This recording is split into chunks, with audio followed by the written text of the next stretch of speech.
నిన్న ఈ గర్ల్స్ సంబంధించిన ఇష్యూ కూడా మీరు చూసే ఉంటారు, మీ దాకా వచ్చే ఉంటది. గుడ్లవల్లూరు ఇంజనీరింగ్ కాలేజీలో జరిగినటువంటి ఒక ఇన్సిడెంట్ ఇప్పుడు అది చాలా పెద్ద ఎత్తున దుమారంగా మారింది. దానికే పాపం వాళ్ళకి అక్కడ అన్యాయం జరిగితే వాళ్ళకి సర్ది చెప్పాల్సింది పోయి, లేదంటే వాళ్ళకి సంబంధించిన న్యాయం చేయాల్సింది పోయి, దాన్ని రాజకీయంగా ఒక కాంట్రవర్సీ క్రియేట్ చేసే పరిస్థితికి తీసుకొస్తున్నారు. మోసపోయినటువంటి వాళ్ళేమో అక్కడ ధర్నాలు చేస్తున్నారు, మిగతా వాళ్ళు మాత్రం రాజకీయం చేస్తూ వస్తున్నారు. సో ఇలాంటి ఇన్సిడెంట్ మీద ఎలా రియాక్ట్ అవ్వాలో కూడా మరి పాపం వాళ్ళకి అర్థం కావట్లేదా, ప్రభుత్వానికి అర్థం కావట్లేదా కూడా తెలియట్లేదు. ఇది చాలా దురదృష్టకరమైన సంఘటన. దీనికి కూడా రాజకీయ రంగు పులుముతున్నారంటే ఇంకంతకంటే దౌర్భాగ్యం ఉండదు. ఇక్కడ ప్రభుత్వానికి బాధ్యత ఉంది. పిల్లల తల్లిదండ్రులు ఏదైనా జరిగినప్పుడు 2 నెలల నుంచి ఈ తంతు జరుగుతుందంటే, ఇప్పుడు యాజమాన్యం ఏం చేస్తుంది? పోలీసు వాళ్ళని పిలిపించి విచారణ చేయించారా? పోలీసు వాళ్ళని అసలు వాళ్ళ హెల్ప్ తీసుకున్నారా? ఫస్ట్ ఆఫ్ ఆల్ ఏదైనా అవాంఛనీయ సంఘటన జరిగినప్పుడు మన పోలీసు వ్యవస్థలు ఉండేది, అందుకే పోలీసుల హెల్ప్ తీసుకోవాలి మనం. తీసుకొని అక్కడ ఏదైనా విచారణ చేపడితే వాళ్ళకు they are trained in that. So వాళ్ళు విచారణ చేసి ఇది డ్యామేజ్ కంట్రోల్ మెజర్స్ అప్పుడే తీసుకునేవాళ్ళు 2 నెలల క్రితమో ఎప్పుడో. అప్పటి నుంచి ఈ తంతు జరుగుతుంటే నిన్న ఎస్పీ గారు వచ్చి చెప్పారని చెప్పేసి నేను విన్నాను. ఏం జరగలేదు, జరగకపోతే సంతోషమే. బట్ ఎందుకు ఆ ఒక్క కాలేజీలో ఆ గర్ల్స్ హాస్టల్లో మాత్రమే ఇటువంటి ఇష్యూ ఉంది? 100 ఇంజనీరింగ్ కాలేజీలు ఉన్నాయి రాష్ట్రంలో.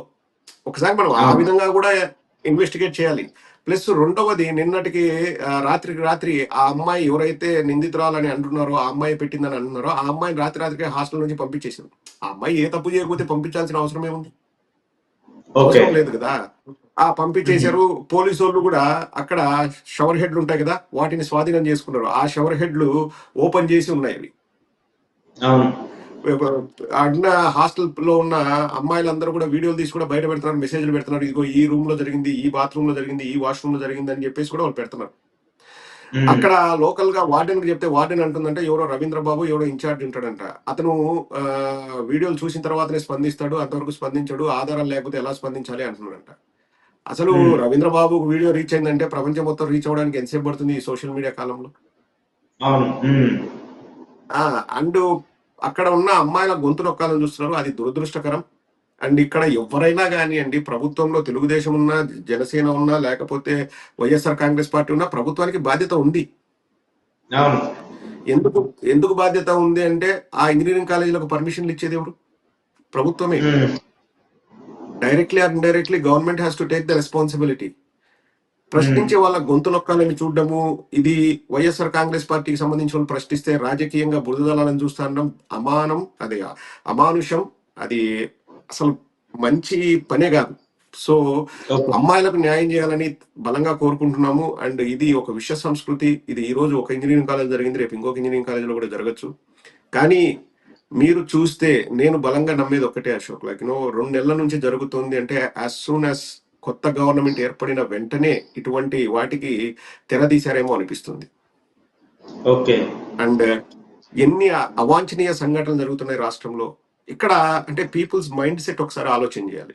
మా ప్రభుత్వం వచ్చింది, మేము ఏదైనా చేయగలము, మిగతా వాళ్ళు నోరు మూసుకొని ఉండండి, తొక్కి పెడతాం, గొంతు నొక్కి పెడతామని వాళ్ళు మాట్లాడడం ఎంతవరకు సమంజసం? నేను 3 ఏళ్ల నుంచి వీడియోలు చేస్తున్నాను. నేను 3 ఏళ్ల నుంచి కూడా నాకేది అనిపిస్తే నేను మాట్లాడుతున్నాను. నేను వైఎస్ఆర్ కాంగ్రెస్ పార్టీ సపోర్టర్ అని చెప్పి మాట్లాడుతున్నాను. నేను ఏ రోజు కూడా ఎవరిని కూడా అప్పుడు 3 ఏళ్లలో కూడా నేను తిట్టింది లేదు. నేను ఏ రోజు కూడా నన్ను ఎంతమంది బండబుద్ధులు అరేవరని నేను ఎప్పుడు తిట్టలేదు. నేను ఎవరి మీద కేసులు బనాయిస్తా నాకు ఆలోచన కూడా రాలేదు. ఎందుకంటే నేను ఈ దేశంలో ఉన్నాను, నాకేం అధికారంలో ఉన్న ప్రతిపక్ష నాకు పెద్ద తేడా తెలియదు. అంటే నాకేం అధికార ఫలాలు నేనేం పొందను, నాకేం డాబు దర్పం ఉండదు. కానీ ఇప్పుడు సేమ్ అలాగే మాట్లాడుతుంటే మాత్రం తెలుగుదేశం వాళ్ళు ఎంతగా బెదిరిస్తారు, ఎంతగా అంటారంటే, ఏం రా నోరులేస్తుంది నీది, తొక్కేస్తాం, నువ్వు ఇండియాకి రారా, నీ కథ చూసుకుంటావు, నువ్వు మాట్లాడకూడదురా, ఎట్రా నువ్వు మాట్లాడతావు అంటే. ఎవరు మారింది? ఎవరు ఇక్కడ అశోక్? నేను మారానా? మీ మైండ్ సెట్ మారిందా? ఆ మైండ్ సెట్ వాళ్ళకి ఎందుకు మారింది అంటే, వాళ్ళ నాయకుడే 11 కంటే ఎక్కువ కేసులు పెట్టించుకొని రండి, మీకు నామినేటెడ్ పోస్టులు ఇస్తాను, చైర్మన్ పదవులు ఇస్తాను, కార్పొరేట్ పదవులు ఇస్తాను అని చెప్పేసి మాట్లాడితే, ఇప్పుడు మేము ఏం చేసినా మా నాయకుడు లోకేష్ చూసుకుంటాడు, మా మీద కేసులు పెడితే మాకింత పేరు వస్తుంది, పదవులు వస్తాయి అన్నది యువతలో బాగా వెళ్ళిపోయింది. ఓకే. అది ఇటువంటి దారుణాలు అన్నిటికీ కారణం అదే అన్నది నేను స్ట్రాంగ్ గా ఫీల్ అవుతాను. ఎందుకంటే మైండ్ సెట్ చేంజ్ అయిపోయింది. ఎలక్షన్ అయిపోతేనే, ప్రభుత్వం మారుతానే మనం ఎవరు నోరు తెరవకూడదంట. తెరిస్తే, ఏం రా నువ్వు నోరు తెరుస్తున్నావు, అప్పుడంటే ఓకే రా, ఇప్పుడు మా ప్రభుత్వం రా, నువ్వెందుకు రా మాట్లాడుతున్నావు, నీ గొంతు నొక్కుతాం రా, నిన్ను అరెస్ట్ చేస్తాం రా, నిన్ను తొక్కుతాం రా. అంటే ఎవడు ఆడ అధికారంలో లేకపోతే ప్రభుత్వంలోనే పెద్దలు కాదు అనేది సామాన్య ప్రజలు అంటున్నారు. అంటే ఉమ్, తెలుగుదేశం సపోర్టర్స్. వాళ్ళకి ఆ ధైర్యం ఎక్కడి నుంచి వస్తుంది? ఓకే 11 ప్రభుత్వం. కేసులు పెట్టించుకొని నా దగ్గరికి రా, ఉమ్, నీకు నామినేటెడ్ పోస్ట్ అంటే ఇంక వాడు ఏదైనా చేస్తాడు. ఇప్పుడు 11 నేను ఓకే. చెప్పనండి కేసులు ఏవేవో: దొమ్మీలు, దోపిడీలు, ఇసుక దిబ్బలు మాయం కావడం, ఎర్రమట్టి దిబ్బలు మాయం కావడం, 6 ఏళ్ళ పాప నుంచి 6 నెలల చిన్నారి వరకు రేపులు చేయడం, ఆ, ఇదేంది పచ్చబిల్ల తీసుకెళ్తే ఆఫీసుల్లో ఇచ్చేయడం, స్కూళ్ళకి వెళ్ళి స్కూళ్ళలో టీచర్లను దుర్భాషలాడడం, ఊర్లలో టాయిలెట్ గిన్నెలను చంపడం, ఇప్పుడు కొత్తగా ఈ సీక్రెట్ కెమెరాలతో ఇచ్చేయడం, ఉమ్, ఇంకా ఎవరైనా మాట్లాడితే వాళ్ళని అరెస్టులు చేయడం.